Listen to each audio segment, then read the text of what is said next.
Hi, this is the voice of Heidie Calero with another economic capsule on the Puerto Rico economy. Those of you who follow us in the voice of Heidie Calero in YouTube, don't forget to give us a like and subscribe to receive new notifications regarding the economic analysis of the Puerto Rico economy.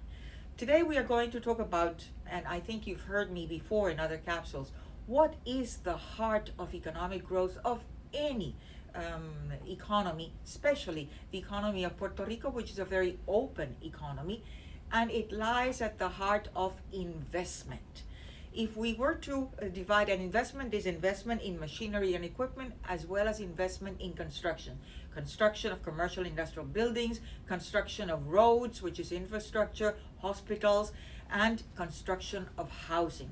All those three components make up the process of fixed investment. And if we were to divide that by GNP, which is the measure of economic activity in the Puerto Rico economy, we would find that essentially right at the very beginning, back in the 1940s, Puerto Rico was only investing around maybe 16% of GNP was investment. But then with the process of economic growth and economic development, Operation Bootstrap, golden years of Puerto Rico in the 60s and just before the big recession of the 75s, Puerto Rico's investment as a percentage of GNP grew to 31%. It went down again with the recessions in 81, 82, 83, which was the second oil shock, and it went down to 13%. Again, we went up that steep hill of investment, and in 2000, we were back to 30%. Then again, the deceleration because of September 11, 2001 in the US, which also caused deceleration in Puerto Rico. And again, we went down 2010 to 14% of GNP was investment.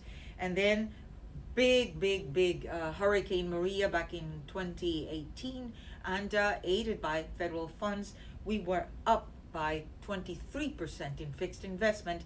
And that's all aided by federal funds. It says that a huge chunk of that was dedicated to infrastructure. However, we don't see that. At least the roads keep having a lot of potholes, and the electrical system is still in this process of being rebuilt. So some skepticism regarding these official statistics, but they are the official statistics and I'm giving them to you.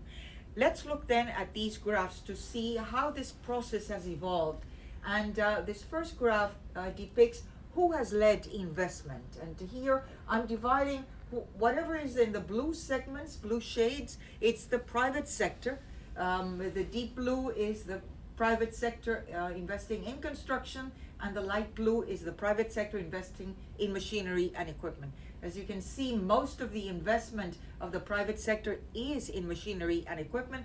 Even from 2006 through 2019, the private sector was approximately 76% of total investment. Now, let's look at the orange segment, and all this in deep orange is public construction, public investment in construction, and then there is a very light, I don't think you can see it, but it's a light orange. It's an investment in machinery and equipment by the government, but most of it is really in construction. So it is true we've had an increase in investment, $15.3 billion, and it's really here because of Hurricane Maria. Let's look at the components of construction.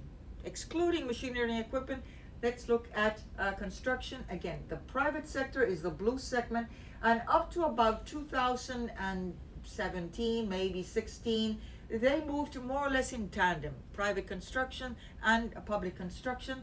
But when Hurricane Maria came, then it was fiscal year 2018, we see this big jump in the public sector, again aided by federal funds. And as of 2019, the private sector was only 3.5 billion, and as I showed you above, it's mostly in machinery and equipment, and the government was almost $4 billion in most of it in construction, especially infrastructure.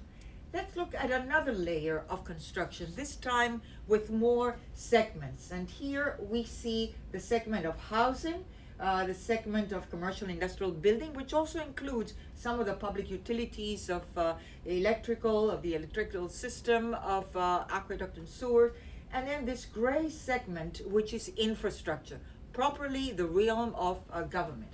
2006, this amounted to $6 billion. In 2019, it amounted to $2.5 billion, an increase of 25%. Who were the major losers and then the major winners? Well, the major loser is housing, not only because of Hurricane Maria, but also the tremors that started in January of 2020 and which have led a lot of destruction, not only housing, but also in infrastructure. And then the big winner is infrastructure, 259% over this period, and again, aided because of Hurricane Maria with federal funds.